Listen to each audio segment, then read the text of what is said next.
Hey, what's up guys? Oke guys, di video kali ini gue akan menceritakan seluruh alur cerita dari film Seven Days yang dirilis pada tahun 2010. Di dalam film ini bercerita tentang sebuah keluarga yang memiliki kehidupan yang sangat bahagia. Akan tetapi pada suatu hari, putri dari keluarga tersebut menghilang secara misterius. Sang ayah pun mencoba untuk mencarinya tetapi sama sekali tidak ketemu. Apakah si ayah berhasil menemukan putrinya dalam keadaan selamat atau justru sebaliknya? Yuk kita masuk saja ke ceritanya guys.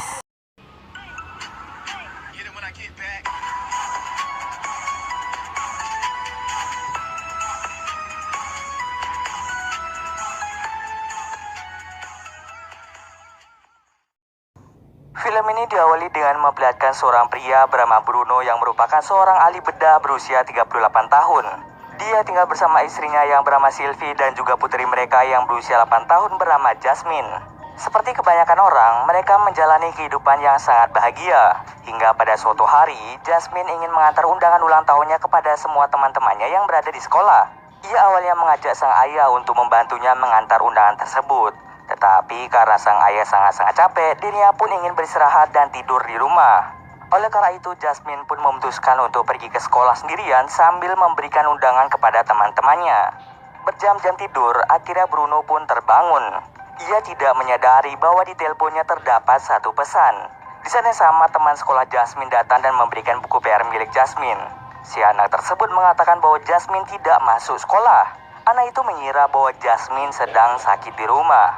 Bruno pun menjadi sangat bingung kemana putrinya pergi. Oleh karena itu, mereka pun langsung menelpon polisi dan memberikan ciri-ciri putrinya sebelum menghilang kepada polisi tersebut. Setelah memberikan semua ciri-cirinya, polisi itu langsung pergi menuju ke tempat di mana Jasmine sering berdiam diri. Pada akhirnya, mereka mencari Jasmine di sebuah taman. Saat sedang mencarinya, mereka semua sangat terkejut karena Jasmine telah meninggal akibat diperkosa oleh seorang yang biadab. Bruno yang melihat hal tersebut merasa sangat-sangat bersedih. Ia menyesal karena dirinya tidak mengantar putrinya ke sekolah. Kesedihannya itu membuat Bruno menjadi sangat marah. Para polisi dan salah satu detektif bernama Detektif Mercure telah menemukan tersangka utama dalam pembunuhan Jasmine. Mereka memiliki bukti yang kuat dan berhasil menganalisa DNA dari sperma yang ditemukan di dekat tubuh Jasmine.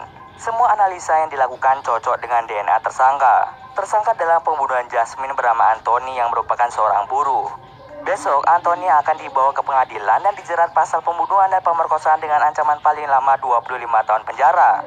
Tapi mulai dari sini, terlihat bahwa Bruno ingin membalaskan dendam atas kematian putrinya. Suatu hari, Bruno berpamitan dan ingin pergi untuk bekerja di rumah sakit. Tapi ternyata Bruno malah pergi ke sebuah kabin tengah hutan yang sudah tak berpenghuni.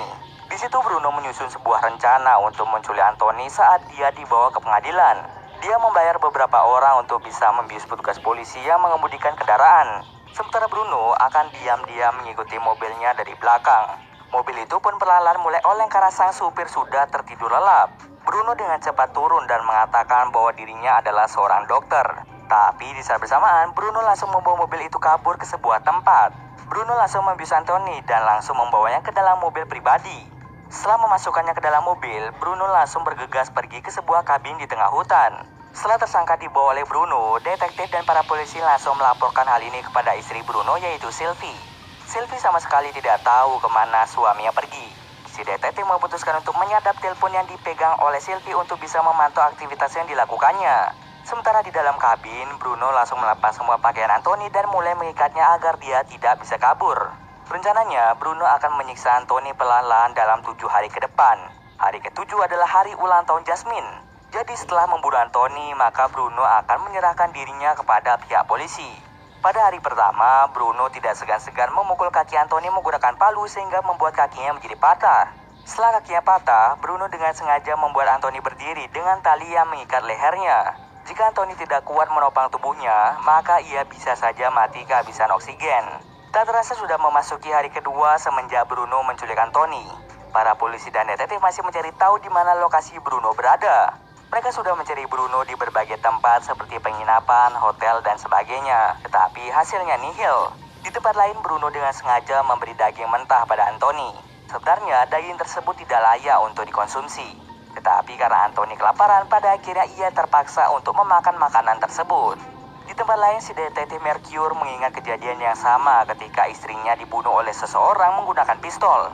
Awalnya ia merasa ingin membalaskan dendam, sama halnya dengan yang dilakukan oleh Bruno. Tetapi ia mulai menyadari bahwa balas dendam tidak akan mengembalikan istrinya. Oleh karena itu, detektif Mercure membiarkan orang tersebut ditahan di penjara sesuai prosedur yang berlaku.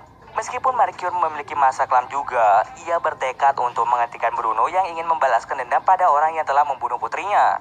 Di sisi lain, Bruno mulai menelpon istrinya dan mengatakan bahwa dirinya akan membunuh Anthony dalam 7 hari ke depan. Hal itu semata-mata untuk anak sematawayangnya yang sangat disayang oleh Bruno. Setelah berhasil membunuhnya, ia akan menyerahkan diri ke kantor polisi. Sylvie sudah menyuruh Bruno untuk pulang, namun Bruno tidak mendengar perkataan dari istrinya sendiri. Di saat bersamaan, detektif mendengar semua percakapan yang dilakukan Bruno dengan Sylvie karena sebelumnya mereka sudah menyadap HP milik Sylvie. Detektif Mercure mengatakan sebelum itu terjadi, dirinya lah yang akan menemukan Bruno dan juga Anthony. Tapi sayang, saat mereka melakukan percakapan jarak jauh, detektif itu gagal melacak di mana lokasi Bruno berada. Oleh karena itu, mereka mencoba mencari cara lain. Tak terasa sudah memasuki hari ketiga.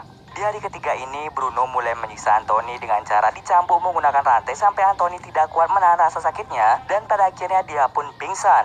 Sementara di tempat lain, detektif mulai menanyakan tentang Bruno pada rekan kerja dan sahabat-sahabatnya. Tapi mereka semua sama sekali tidak tahu kemana Bruno pergi. Detektif lalu berdiskusi kembali tentang kemana Bruno sebenarnya pergi. Awalnya, mereka mengira bahwa Bruno pergi ke sebuah motel atau penginapan kecil untuk menyiksa Anthony. Akan tetapi mereka sadar kalau di tempat itu pasti ada orang yang akan melaporkan. Jadi mereka menyimpulkan bahwa Bruno pergi ke suatu tempat di tengah hutan. Walaupun begitu, mereka akan terus mencari di motel maupun di penginapan yang berada di kota tersebut. Tak terasa sudah memasuki hari keempat. Bruno mulai menyiksa Anthony lebih sadis lagi dari sebelumnya. Dia merobek perutnya dan sengaja merusak lambungnya. Sementara para polisi masih berusaha menggeledah semua tempat penginapan yang ada di daerah itu. Di hari kelima, Bruno mulai mencoba membunuh Anthony dengan cara menutup saluran pernafasannya. Akan tetapi tidak jadi karena ia sadar kalau dirinya tidak bisa membunuh Anthony. Anthony kemudian mengaku bahwa dirinya telah melecehkan dan membunuh 3 anak di bawah umur selain Jasmine. Di antaranya ada Marion, Laurie, dan yang terakhir ada Charlotte.